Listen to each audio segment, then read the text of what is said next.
اور آج کے ماحول میں جو چل رہا ہے کہ جو سود کا معاملہ ہے، دیکھیے آپ سود کا معاملہ اتنا آگے بڑھ رہا ہے، لیکن کوئی علماء بھی اس کو روکنے کی کوشش نہیں کر رہے ہیں۔ میں اس پر اس کو اکانومک سسٹم میں اس پر کام کر رہا ہوں کہ دیکھ رہا ہوں کہ علماء اس کے اوپر کیوں کام نہیں کر رہے ہیں۔ کہیں نہ کہیں مجھے ایسا لگ رہا ہے کہ اس کو حلال کرنے کی کوشش ہو رہی ہے، لیکن یہ مسئلہ اتنا بڑھ گیا ہے کہ ہمارا جو بینکنگ سسٹم ہے، پورا سودی نظام ہے، اتنا ہم پر چھا گیا ہے کہ ہم اس کو حرام بولنے کے لیے بھی تیار نہیں ہیں۔ جبکہ قرآن کیا کہتا ہے وہ میں آپ کے سامنے سناتا ہوں معتبر طریقے سے۔ ایک صلوات پڑھے محمد والے۔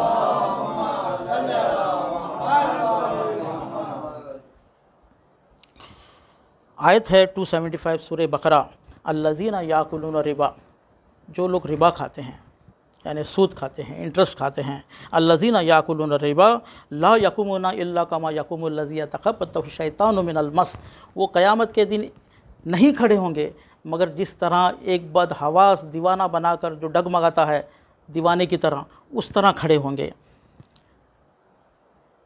ذالک بانہم، یہ اس لیے کیوں، قالوا انما البیع مثل الربا، کیونکہ وہ یہ کہتے تھے کہ انٹرسٹ بھی تو ایک بزنس ہے، انٹرسٹ بھی ایک بزنس ہے، اگر ہم بزنس میں کام کرتے ہیں تو وہ بھی ایک محنت ہے، اس طریقے سے وہ کہتے تھے۔ لیکن اللہ آگے کہہ رہا ہے کہ وَأَحَلَّ اللَّهُ الْبَيْعَ وَحَرَّمَ الرِّبَا، اللہ جو چاہے حلال کر سکتا ہے، جو حرام کر سکتا ہے۔ تو اللہ کہہ رہا ہے کہ ہم نے جو بزنس ہے اس کو حلال کیا ہے، لیکن سود کو ہم نے حرام کر دیا ہے۔ آپ کو ہماری بات ماننی پڑے گی۔ احل اللہ البیع وحرم الربا فمن جاء موعظۃ من ربہ، اب جس کے پاس بات پہنچ گئی کہ یہ بات سچی بات ہے، یہ سب اچھی بات ہے، یہ قرآن کی بات ہے، اس کے پاس موعظہ پہنچ گیا، فانتہا، وہ رک جانا چاہیے، اب اس کو آگے اس کام کو بڑھانا نہیں چاہیے۔ اگر کسی نے سود پر کوئی دیا ہے، لین دین کی ہے، اس کو ختم کر جانا چاہیے۔ فانتہا فلہ ما سلف وامرہ الی اللہ، اور یہ اللہ کا امر ہے، اللہ جو چاہے امر کر سکتا ہے۔ وامرہ الی اللہ ومن عاد، لیکن جو کوئی نہیں مانے گا، فاولئک اصحاب النار، وہ آگ کے لوگ ہیں۔ تو یہاں پر کہنے کا دیکھیے، ہر ایک ہم بات پر اب تھوڑی سی وضاحت کرتے جائیں گے کہ کیوں اتنا ہم بہت آسان لے رہے ہیں، جبکہ اللہ اتنے صراحت کے ساتھ کہہ رہا ہے۔ یا تو آپ یہ کہیے کہ یہ آیت ایسے ہی لکھ دی ہے قرآن میں، قرآن کا اس کا کوئی اہمیت نہیں ہے، یا تو آپ پوری اہمیت کے ساتھ، پورے یقین کے ساتھ اس آیت کو مان لیجئے اور اس پر عمل کریے، یا نہیں تو پھر ایسا کوئی علماء کو پکڑیے اور اس آیت کو ہی رد کریے، آپ کو کرنا ہے تو۔ لیکن ایسا کچھ ہم نہیں کر سکتے، کیونکہ قرآن ایک ایسی چیز ہے، قرآن کے اوپر میں بات کروں گا، ابھی علم کے بات، ابھی جو حلال روزی پر بات ہو رہی ہے اس کے بعد میں آگے آؤں گا۔ یمحق اللہ الربا ویربی الصدقات، اور اس کے برعکس صدقات آپ کریے، کیونکہ دیکھیے جب سے یہ سودی نظام تھا، رسول اللہ کے زمانے میں تک تھا، یہودیوں کا ایک بڑا جال تھا، رسول اللہ نے آ کر اس کو ختم کر دیا۔ یہ ختم کیا، انہوں نے دیکھا کہ ہمارا پورا معاملہ ختم ہو گیا، یہودیوں نے یہ دیکھا، نصرانیوں نے یہ دیکھا کہ ہمارا پورا معاملہ ختم کر دیا ہے، لیکن انہوں نے ٹھان لیا تھا کہ ایک دن ہم پھر سے چالو کر کے دکھائیں گے۔ رسول اللہ کے زمانے میں ختم کر دیا تھا، لیکن کچھ سال پہلے انہوں نے، نصرانیوں نے پوپ سے اجازت لی کہ ہمیں بینکنگ شروع کرنے کے لیے اجازت دیجیے، جبکہ ان کے اس میں بھی حرام تھا، انہوں نے اجازت لے کے بینکنگ سسٹم شروع کر دیا۔ آج دیکھیے world bank, IMF، international monetary fund, یہ کیا کرتے ہیں کہ پورا کنٹریز کو یہ لون دیتے ہیں، اور لون دینے کے بعد یہ لوگ دوسرے بینکوں کو لون دیتے ہیں۔ انڈین گورنمنٹ اپنے RBI کو لون دیتی ہے، اور پھر RBI اسٹیٹس بینکس کو لون دیتے ہیں، اور اسٹیٹس بینکس کوآپریٹیوز اور باقی لوگوں کو، یعنی یہ سلسلہ، یعنی پورے جال بنایا ہے، آپ نے پہلے آیت پڑھی ہے کہ انہوں نے جو جال بنایا ہے، وہ یہ سوچ رہے ہیں کہ ہماری جال بہت مضبوط ہے، لیکن ان کو نہیں معلوم کہ اللہ ایک انگلی سے ان کے جال کو ختم کر سکتا ہے۔ تو یہ جال بنایا ہے، لیکن اس کو ختم کرنے کا کام کس کا ہے؟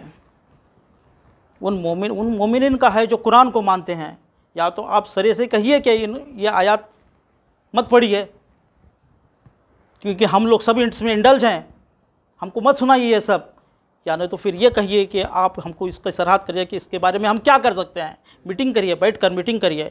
میں جہاں بھی جاتا ہوں ایسے ہی مجلس پڑھ کے میں میری کلاکاری دکھا کے نکلنا نہیں چاہتا۔ میں چاہتا ہوں کہ میری مجلس سننے کے بعد آپ لوگ میٹنگ کریں کہ اس کے لیے بارے میں کیا کیا جا سکتا ہے ہم، اور اس کے بارے میں علماء مراجع کیا کہہ رہے ہیں۔ آج ایران جیسی کنٹری میں بھی سود کا نظام جاری ہے، ایسا نہیں ہے کہ وہاں پر ختم ہو گیا ہے، کیوں ایسا ہے؟ اور کیا یہ آیتیں نہیں ہیں؟ اچھا آیتوں تو چھوڑیے، رسول خدا کے جو احادیث ہیں اس کے بارے میں وہ اتنی آپ کو میں کہوں تو آپ کے رونگٹے کھڑے ہو جائیں گے کہ کہا جاتا ہے کہ 1 درہم سود کا لینا حرم کعبہ میں زنا کے برابر ہے۔ قتل کرنا ایک گناہ ہے، زنا کرنا ایک گناہ ہے، لیکن اتنا نقصان لوگوں کو نہیں ہوتا، کیونکہ قتل کرنے سے ایک آدمی مر جاتا ہے اور دوسرے کو سزا ہوتی ہے، 2 ہی اس میں انڈلج ہیں۔ زنا کرنے میں بھی 2 ہی انڈلج ہیں، لیکن سود کا نظام پورے سماج کو لے کر ڈوبتا ہے، سود کا نظام پورے سماج کو لے کر ڈوبتا ہے۔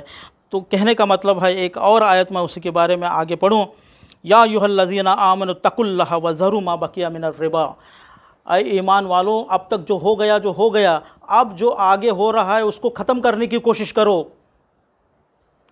اگر آپ ایسا نہیں کرو گے، فَإِن لَمْ تَفْعَلُوا، اگر تم نے ایسا نہیں کیا، فَآذَنُوا بِحَرْبٍ مِّنَ اللَّهِ وَرَسُولِهِ، اگر تم نے ایسا نہیں کیا تو تیار ہو جائیے آپ اللہ و رسول سے جنگ کے لیے۔ تو ہم لوگ کیا کر رہے ہیں؟ وہ لوگ اللہ سے رسول سے جنگ کر رہے ہیں جو یہ سودی نظام بنائے ہیں، لیکن ہم ان کا ساتھ دے رہے ہیں۔ ایک صلوات پڑھے محمد وعلی محمد۔ نعرے تکبیر، اللہ نعرے رسالت، نعرے حیدری، نعرے صلوات۔ میں یہ کیوں پڑھ رہا ہوں آج؟ کیوں پڑھ رہا ہوں؟ کیونکہ حلال روزی بچوں کو دینا کتنا ضروری ہے، یہ میں سمجھانے کی کوشش کر رہا ہوں۔ کیا سچ مچ سود تجارت ہے؟ کیا سود واقعی کوئی کام ہے، کوئی ایکٹیویٹی ہے؟ کیوں نہیں؟ کیوں اللہ کہہ رہا ہے کہ یہ تجارت نہیں ہے؟ کیونکہ دیکھیے سود میں کیا ہوتا ہے، صرف ٹائم کا پیسہ لیا جاتا ہے، اس میں کوئی پروڈکٹ بیچ میں نہیں ہوتا۔ جن لوگوں نے غیر سودی نظام کے بینکنگز بنائے ہیں وہاں بھی سود انڈلج ہے، خالص نہیں ہے، لیکن ہم کو اس کی کوشش کرنی چاہیے بلا سود۔ آج سود کی وجہ سے ایسا ہو گیا ہے کہ کوئی کسی کو بغیر سود قرضہ دینے کے لیے تیار نہیں ہے۔ پہلے ایسا ہوتا تھا کہ کسی بھائی کے پاس 2-3 لاکھ روپے ہوتے تھے، وہ کسی دوسرے بھائی کو 1 لاکھ 2 لاکھ روپے دیتا، بزنس کریے، یا کوئی مجبوری ہے تو اس کو دے دیتا تھا۔ آج ایسا کیوں نہیں ہے؟ مانگنے کے بھی لیے شرم آتی ہے، کیونکہ وہ الٹا یہی کہے گا کہ لون لے لیجیے، کیونکہ اس نے اپنے پیسہ بینک میں رکھا ہے۔ اس نے کیوں رکھا ہے؟ وہی سود کے لیے، سمجھے نا؟ تو یہاں پر اس طریقے سے یہ تو قرض حسنہ کی جو لذت ہے ہم سے ختم ہو چکی ہے۔ قرض حسنہ کا مطلب کیا ہے؟ کوئی بتا سکتا ہے مجھے؟ قرض حسنہ کیا ہے چیز ہے؟ قرض حسن